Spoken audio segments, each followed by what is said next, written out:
What's up, everyone? Welcome back to the channel. It's your boy, Shane Rowe. Now, guys, I've had a bit of time to cool off, so I don't want to keep dwelling on the Tottenham defeat. We got to move forward. We got to think about the next opponent. So this is what we have to do. We go forward into the season and we play Nottingham Forest next. And I'm going to be honest with you, I'm not too sure of what the outcome is going to be on this game. They've got one win, we've got one win, but they look more of a little bit of a solid team than we look right now. In fact, I'm going to give you my starting lineup. You guys let me know, what do you think? If you agree with me, if you disagree with me, put it down in the comments. But it's a little bit different than what I usually would put up. And I think we need it. I think we really need it because Serge Aurier, they've got Brendan Johnson, and they've got Awoniyi. I can't pronounce his name correctly, the Nigerian striker. And I'm gonna be honest with you, it makes me a bit nervous, even especially how they set up. To run over the starting lineup, this is what I thought would be the best option. Now, obviously, the back five, I still think picks itself. Wan-Bissaka, I still prefer him over Delot, especially from a defensive point of view. When we can score more goals, maybe you can put Delot on to add a little bit more extra potency in attack. And you would think you would want to do this when we're lacking goals. But if we can't score goals with just our front four dealing the business, there's no sense putting another attacking player, attack-minded defender, and leaving ourselves exposed, especially when Anthony isn't really being the most effective on the right side and coming back to helping out with the defense as well. But I still think Wan-Bissaka should start on the right side. But yes, as you can see, I think we should put McTominay inside the middle next to Casemiro.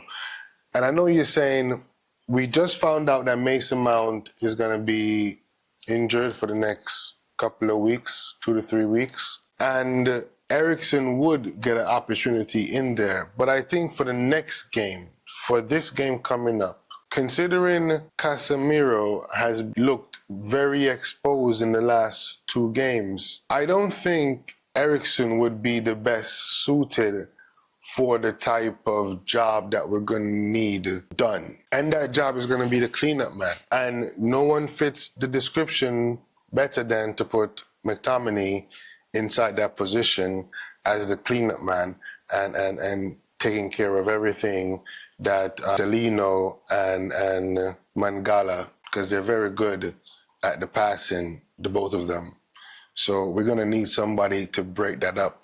This is their formation that they're usually using, the 3-4-3, which gives them a lot of control during the middle. And if we don't have somebody like McTominay being in there, sitting in that space and blocking those passes, and the way we want to play on the transition, he would provide the short passes to the Casemiro or the Bruno, who would provide the longer passes. And don't forget that McTominay can always go up and score a goal or two. He's got it in him. He's got that engine to go up and down the pitch. On top of it, you're still trying to put him in the shop window and get him sold in the next couple of weeks. It's the perfect time to put an audition out for the rest of the Premier League and let them know that we got this 30 to 35 million player. So that's why he's my pick in the middle. If you guys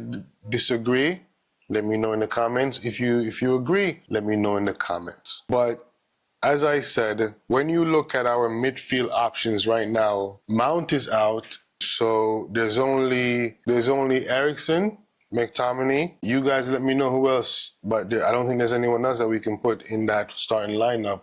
And up front, Rashford has to play on the left-hand side. I don't want Rashford to play as this number 9. He doesn't know how to hold up play and bring other players in. He's the player that breaks the line. Like, he breaks the line, drags everybody out of position, and if he can score the goal himself, obviously he's going to take the shot. But then with players like Rasmus to come back in, chops it back in or cuts it back in or passes it back in, and he slams it inside the goal. This is how I want to see Rashford operating. On the left side and just giving defenders the hardest of times. Sancho, we've spoken about this millions of times. We need to have Sancho in the middle. He's played it. You've given him a bit of training in it. Until the window in January, which I don't think we're going to go back into the market for another striker. So until the window in January, if Martial doesn't hurt himself in training, Sancho is the backup number 9 for the foreseeable future. Until Rasmus comes in, where he's going to take most of the game time in this position, give it to Sancho and let him play a few games there. He can't do any worse than how we're doing. We're literally not scoring any goals. So he can't do any worse than not scoring a goal. Right? So change it. Let's see what happens. As far as Anthony goes, I think this is Anthony's last game on the right wing for me. And what I say by that is, this game is the make or break game where you either start him or we find somebody else, which, again, Ahmad is there, still injured. So Pellistri, we're about to send him on loan. For the life of me, I still don't understand why we're doing this. And we're not playing Sancho there. And this is what boggles my mind. If we're not playing Sancho down the middle, why are we not playing Sancho on the right? Isn't he a better player and getting past the defense and breaking those lines? Anthony's not being very effective. So use Sancho down the right side. But we're not using Sancho down the right side, and we're not using him down the middle. Like somebody explain to me, what are we doing with this player? Technically, he's better than most than we have, right? If we're looking for a false 9 who is going to play like a midfielder as well, he is perfect for that role. So we need to play him. Anthony, I'm losing faith in Anthony. But yeah, this is what I would like to see. You guys let me know what's your opinion. Does it make sense to you? As far as the Nottingham Forest team goes, guys, we're gonna have to be looking out for Sergio Aurier. I told you that before. He's got at least 2 assists already so far, coming off that right flank. He's really had a good resurgence at Nottingham Forest, so kudos to him. We're gonna need to be paying attention to him. Brendan Johnson, he's another one on that right side. This right side of the Nottingham Forest team is gonna be a real problem for us. So Luke Shaw and Rashford are going to be working. This is why Garnacho is not fit for these kind of games just yet. He needs to be coming off the bench and penetrating these gaps when they're tired. Garnacho is not a starter, not yet. But Johnson, he is a prodigy of the Liverpool Academy, if I'm not mistaken. He's top tier trained. And then Awanya, I can't pronounce his name correctly. Apologies to all the Nigerian supporters out there. But your boy's bad though. So he's going to be the trouble man that we're going to need to be watching. He's strong. He's fast. He can hold the ball up. He can take a shot. I'm not too sure about how well his consistency in finishing is. So maybe that might help us out.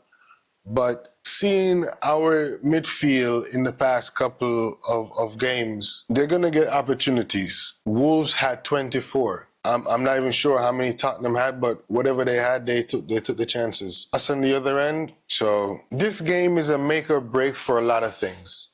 Ten Hag needs to get this team selection correct. The players need to play. And the board, when it comes to the transfer market still being open, the truth is we don't have the strength that we need for this team to do much of anything. Mason Mount is already out.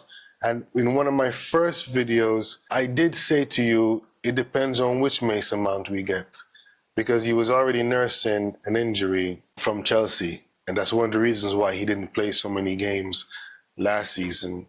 So he's already injured two games in. Look, we're in trouble, you know, and we need to fix it soon because it's at this rate, it's not even about a top four. We see how far Chelsea slid last season, and I'm already looking at us like we're not gonna be making Champions League is gonna just be an icing on any cake that we serve up this season. But to make it into Europe, the way we're playing football, and you can say it's the first two games. Look at, I hate to say it, man, look at City.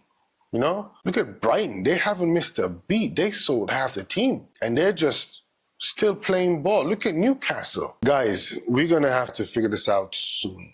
That's literally as much as I got, man. There's a lot of frustration on my end because I don't see us fixing it. I see us blaming Ten Hag that it's his fault, when the truth is, yeah, the last team selection was his fault, but what does he have to select from? We can't get rid of players, you know. Fred barely left. Van der Beek still negotiating terms. I mean, Maguire's still here. 6s and 7s. But guys, I'm going to leave it there for right now. Let me know what you think about the team selection. Do you agree with me? Do you disagree with me? Listen, I know throwing McTominay in there is a bit of a wild card, but like I said, don't really have much to offer. So he might be the best option we have for what we need done. Let's see what we can do in this third game, and hopefully we can get a win and we can kick on. I know we have enough in our team to do it. Will we do it? It's a different story. Like the video, comment, and subscribe. And if you've been here this long, thank you for rocking with your boy. I really do appreciate you. So God bless you and GGMU.